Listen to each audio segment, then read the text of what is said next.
마녀신의 나라 인도. 화려한 도시가 보입니다. 이곳에는 집집마다 있는 목욕탕과 수세식 화장실, 집 앞에는 큰 길이 잘 깔려있고 길 옆에는 대중 목욕탕도 있습니다. 저쪽에는 커다란 곡물 창고도 보이네요. 이것이 기원전 2500년 전에 한 도시의 모습이라면 믿어지시나요? 메소포타미아 문명에서 시작해서 이집트 문명 그리고 인더스 문명이 시간차를 두고 발생했는데요. 그중 인더스 문명은 체계적으로 발전한 모습을 보여줍니다. 인더스강 유역에서 발생한 인더스 문명에서 중요한 두 도시가 있습니다. 하라파와 모헨조다로입니다. 그중 비교적 유적이 잘 보존되어 있는 모헨조다로를 살펴볼까요? 모헨조다로는 2500년경에 지어진 것으로 보입니다.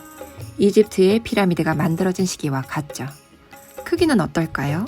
경복궁의 6.5배. 규모에서 보아도 작지 않은 도시임을 알 수 있습니다. 자, 이번엔 공중목욕탕을 살펴보러 갈까요? 이 목욕탕을 살펴보면 큰 규모의 상하수도 시설이 갖춰져 있는 것을 발견할 수 있습니다. 상하수도는 깨끗하게 정화된 물이 들어오게 하는 것이라면 하수도는 다 쓰고 더러운 물이 빠져나가게 하는 시스템을 의미합니다.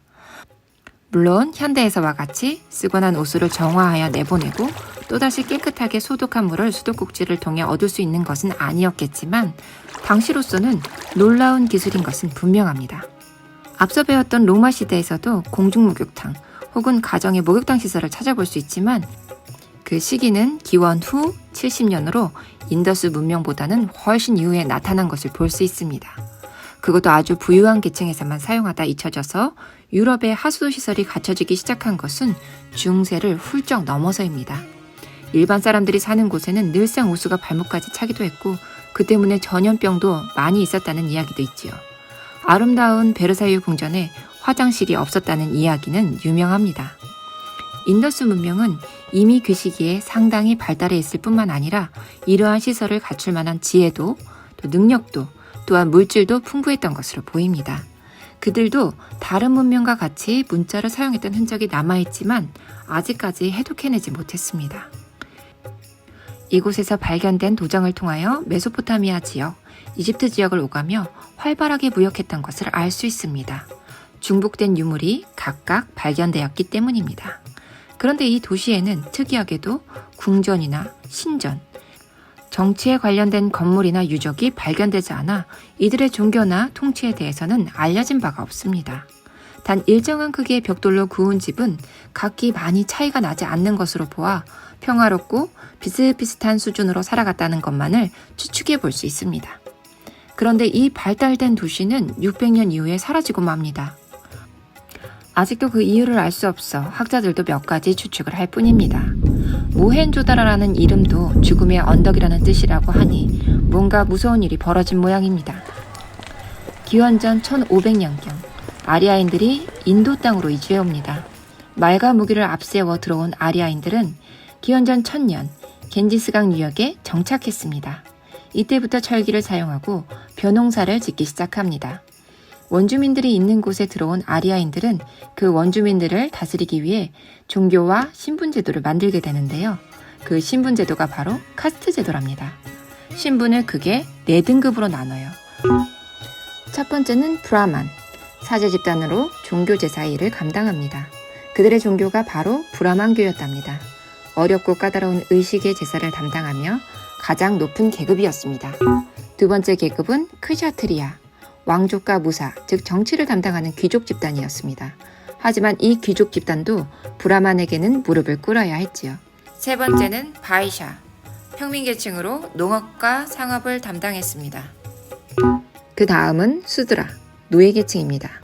하지만 카스트 제도 안에조차 들어가지 못하는 계층이 있었는데 그들을 불가촉 천민이라고 부릅니다. 불가촉은 닿는 것이 가능하지 않다는 뜻으로 그들은 너무나 천해서 실수로라도 귀족이나 계급이 높은 사람의 몸에 닿았다면 잡혀가서 사형에 처해지기도 했다고 합니다. 그만큼 뚜렷한 계급을 나누어 놓으니 사람들은 그것을 운명처럼 받아들이고 살았을 것이고 지배계층인 브라만과 카샤트리아들은 이들을 지배하는 것이 손쉬웠겠죠. 그렇게 세월이 흘러 왕자로 태어난 석가모니는 성밖의 고통에 찬 사람들을 보고 깊은 고민에 빠지게 되었어요. 그리고 6년간의 고행을 통해 마침내 깨달음을 얻었습니다. 그는 인간은 모두가 부처가 되고자 하는 본성을 가지고 있으니 남자나 여자나 계급에 관계없이 돌을 닦으면 모두가 부처가 될 수가 있다고 말했습니다.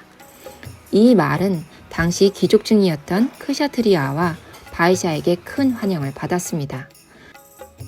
왜냐하면 크샤트리아는 여러 전쟁을 통해 세력을 키워갔음에도 불구하고 거만한 브라만을 넘어설 수 없었고 활발한 무역과 상업으로 부자가 된 베이샤들도 그 뒤에 어울리는 대접을 원하게 되었습니다. 이렇게 인도에서 불교가 시작되고 시대의 상황에 맞게 크게 환영을 받게 됩니다. 하지만 인도에서 불교가 탄생했다는 사실은 알지만 그래도 인도하면 힌두교라는 생각이 먼저 드는데요. 그럼 힌두교는 어떻게 나오게 됐을까요?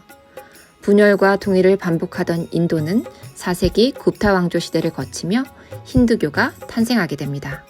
힌두교는 전통적인 브라만교와 불교와 민간 신앙을 다 섞어 넣은 모양의 종교입니다.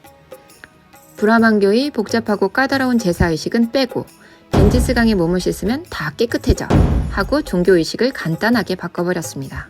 불교의 어려운 교리는 다 빼. 그렇지만 부처도 하나의 신으로 인정해줄게.